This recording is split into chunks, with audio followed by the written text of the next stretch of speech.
quero retomar aqui aquilo que eu disse, de que não há meios legais contra uma tirania. E por fim, quero também aqui me solidarizar, né, mais uma vez com a Edjane, com a sua família, com as suas duas filhas. A gente esteve ali também, mais uma vez, na Paulista. Foi a pior manifestação que eu já participei na minha vida, disparado. Eu não entendi algumas pessoas que estavam ali, sei lá, sorridentes. Sinceramente, eu já estive em manifestações felizes porque era um ato de patriotismo, era um ato de retomada nas ruas, mas ali não tinha nada de se comemorar. Não tinha como postar uma foto sorrindo, afinal de contas tinha uma família ali em cima que perdeu um pai. E se eu algumas vezes, e eu confesso isso aqui verdade, não é porque eu tô aqui como político não, gente, a gente é ser humano. Tem hora que a gente se pega assim pensando, poxa, o cara morreu. Imagina a família que deve pensar assim, e aí? Deve bater um desespero do tipo, e aí, o que dá pra fazer? Né? O que nós vamos fazer? E eu confesso que muitas vezes eu fico assim, e aí, o que eu vou falar? O que nós vamos fazer? A gente vai entrar lá dentro do presídio, vai arrancar todo mundo na mão? A gente vai passar pro âmbito da balbúrdia, de começar a xingar todo mundo? A gente vai começar a ir pro ato de violência? A gente vai fazer o quê?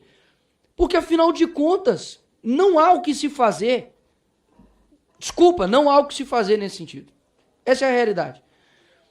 Porque você olha para o que está acontecendo hoje no nosso país, não é que nós precisamos mais de leis. Nós não precisamos mais de projetos, não precisamos mais de PECs. Sabe o que a gente precisa? De homens com virtudes. Precisamos de homens de coragens.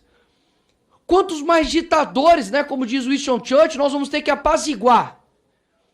Quantos mais presidentes de casas nós vamos ter que dialogar e conversar para eles tomarem não a decisão que nós desejamos, mas a decisão correta, horas?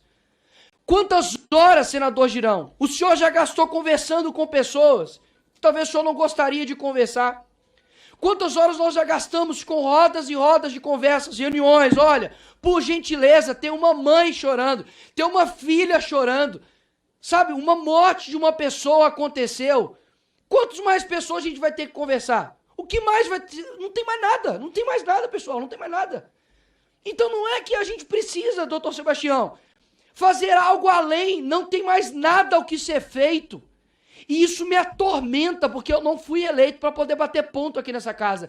Eu não fui eleito para poder fazer o possível, não. Eu fui eleito para poder fazer aquilo que as pessoas muitas vezes não conseguem fazer. Mas eles não estão conseguindo fazer e eu também não.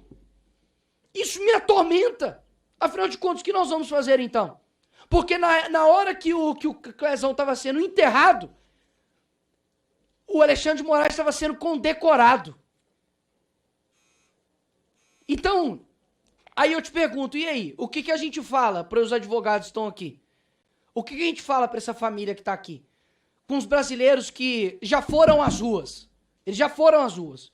E, inclusive, muito que está acontecendo hoje tem impressão digital do STF, sim, óbvio. Tem impressão da mídia, sim, cúmplices da morte do Clezão. Mas também tem muito impressão digital de isentos, que lá atrás batiam em um homem que estavam defendendo a liberdade e hoje sofrem também dessa própria ditadura. Então, o que eu tenho para dizer aqui hoje é simples e claro. Não há meios legais contra uma tirania. E eu gostaria muito de ouvir de alguém realmente uma solução, mas eu não escuto de ninguém. Muitos dizem talvez algumas coisas do que se fazer, mas horas, se de fato defesa resolvesse algo, eu não teria sido condenado ontem, o Bolsonaro não teria ficado inelegível, a Dilma teria perdido os seus direitos políticos, a OAB estaria não fazendo um discurso firme como o doutor Sérgio Leonardo fez, mas estaria em paz, porque os direitos dos advogados estariam sendo respeitados, mas não é isso que está acontecendo, ou seja, a letra fria da lei já não resolve mais. Então, de fato, eu não quero que, e eu espero que a Constituição me respeite aqui neste momento, né, da minha imunidade parlamentar, mas eu vou dizer algo aqui, de fato, que é a realidade. Para mudar o Brasil da forma como está, lhe confesso, algumas maçãs podres não podem existir no nosso meio. Se acontecer de algum dia alguém retornar aqui no nosso país, na presidência, ou a gente faz aquilo que nós aprendemos, de que o Olavo disse, olha, ou você coloca a esquerda na cadeia pelos crimes que eles cometeram, ou eles irão nos colocar na cadeia pelos crimes que nós não cometemos.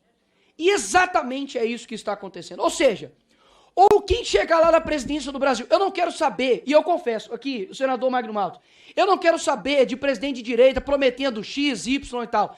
Eu quero um presidente que realmente faça justiça nesse país e que não somente persiga por perseguir, mas eu quero um presidente que tenha coragem de fazer aquilo que o Lula está fazendo, de que o Dino está fazendo, de que esses canalhas de ministro do STF, como Alexandre de Moraes está fazendo, que é perseguir pessoas de bem. E nós não iremos perseguir pessoas de bem, não, porque se algum dia algum homem, de fato, de coragem, mais uma vez chegar lá na presidência da República, que coloque essas pessoas assim na cadeia. Porque quando você não combate o mal, você está cooperando com ele. Chega de diálogo com quem é negligente com morte de pessoas de bem.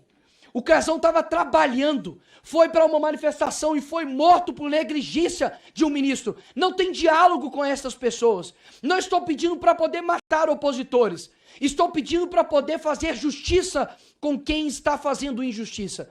Porque justiça fora de tempo é injustiça. E é exatamente isso que aconteceu com a família do Crezão.